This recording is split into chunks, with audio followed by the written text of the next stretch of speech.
The Conservative Political Action Conference, also known as CPAC, is underway in Florida this weekend. The annual gathering of conservatives will be the first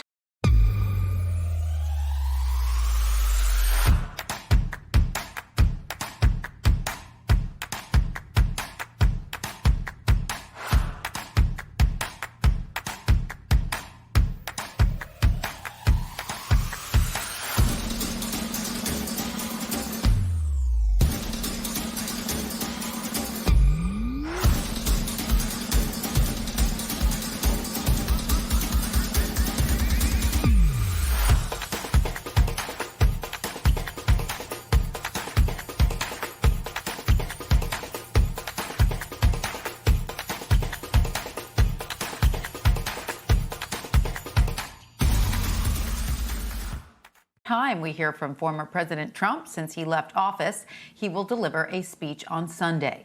The conference comes at a time of great divide in the Republican Party as members try to determine its future. For more on this, I want to bring in CBS News political reporter Adam Brewster. Hi, Adam. Great to see you. So tell us what we've seen so far from the beginning of the conference today. One of the things that we've seen talked about, by several speakers in a panel is sort of the effects that COVID-19 has had on the conference, and then, on Americans around the country. There were references to the fact that they were able to move the event to Florida because of the way that Governor Ron DeSantis has handled the virus, and there have been, many criticisms of actions that governors in other states have taken that have been more strict in terms of the lockdowns that they were required and the restrictions that have been placed on businesses throughout the pandemic. That's something that we've seen brought up, and we'll certainly see people probably acknowledge it at least once in their remarks as they go through.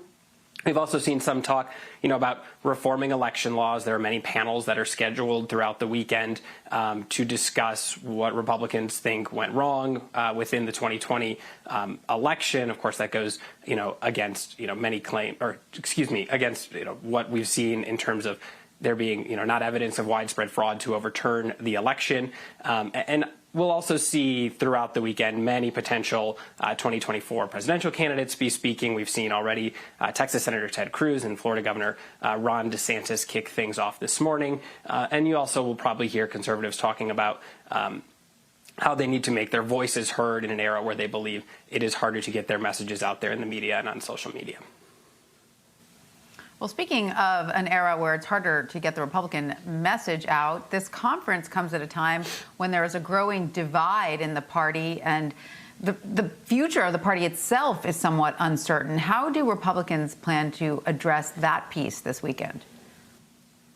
Well, I think we can expect this to be a pretty Trump-friendly crowd, at least at this weekend, speaking to activist members of the conservative base is who this conference is really targeted at. And I mentioned that Texas Senator Ted Cruz spoke this morning, and he said that, criticized some past Republican policies from leadership of years before, and said, in no uncertain terms that, President Trump isn't going anywhere, sort of embracing that and saying that Republicans shouldn't just wash away the last 4 years. Florida Governor Ron DeSantis said Republicans can't go back to the establishment of yesteryear. So far, we've already seen him brought up in favorable terms, embracing the former president. Some of his critics in the Republican Party, Senator Mitch McConnell, Congresswoman Liz Cheney, they're not speaking at this event. It is a lot of people who have embraced President Trump and were allies of his while he was in office and since he has left the White House. And, polling from CBS News and many other organizations has shown that President Trump is still very popular among Republican voters.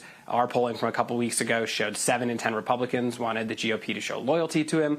Polling from Suffolk University this week said 6 in 10 Republicans said they'd like to see President Trump run for president again in 2024. So that is sort of all looming over this. But at least among Republican-based voters, the president still remains very favorable. And he will hence be the keynote speaker. Former President Trump will give his first public address since leaving office at CPAC on Sunday. Are we learning anything more about what he's expected to say? Matt Schlapp, who is the chairman of the group that oversees CPAC, told our Ed O'Keefe that, based on his conversations with the president, it seems that he's still working through exactly what to say. A source familiar told Arweej Jang a few days ago that the president's expected to talk about, the future of the Republican Party, perhaps criticize some of President Biden's policies. We could see him talk about something like immigration.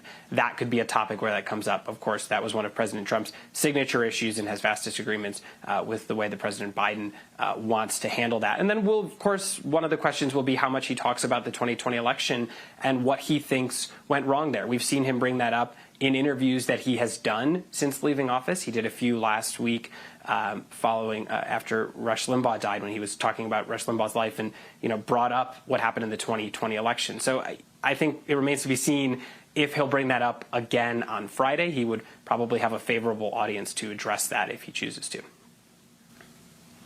And Adam, CPAC is an event where many lesser-known Republicans try to stand out. Is there anyone in particular you are watching this year who may try and enter the political world on a more high-profile level in the future?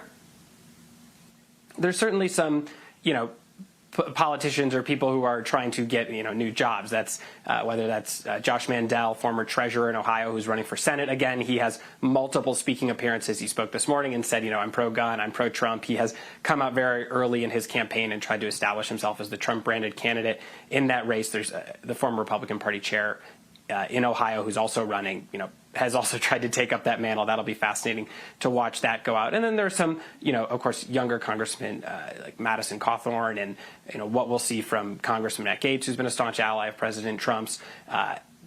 Former Ambassador Rick Grinnell, who's been someone who's reported to maybe be considering looking at, running for election in California, is slated to speak. It'll be interesting to see what he says.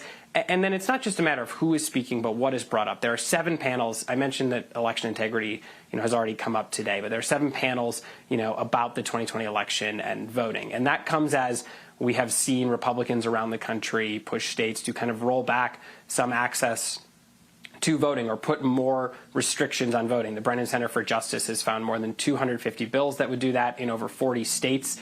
And that is an ongoing battle within many states around the country. We've reported about that and talked about that in states like Georgia, in states like Iowa and Arizona, and also in Pennsylvania and Florida. It's happening all over, and these panels will sort of be a place to discuss some of the things that Republicans would like to see states adopt as that push goes on. Those panels will be so interesting to watch to see what comes from those, and then as these laws get sort of worked out, if some of the key themes from this conference emerged as new laws in states around the country. Absolutely. Well, Adam Brewster, thank you so much for joining us. We appreciate it. Thank you.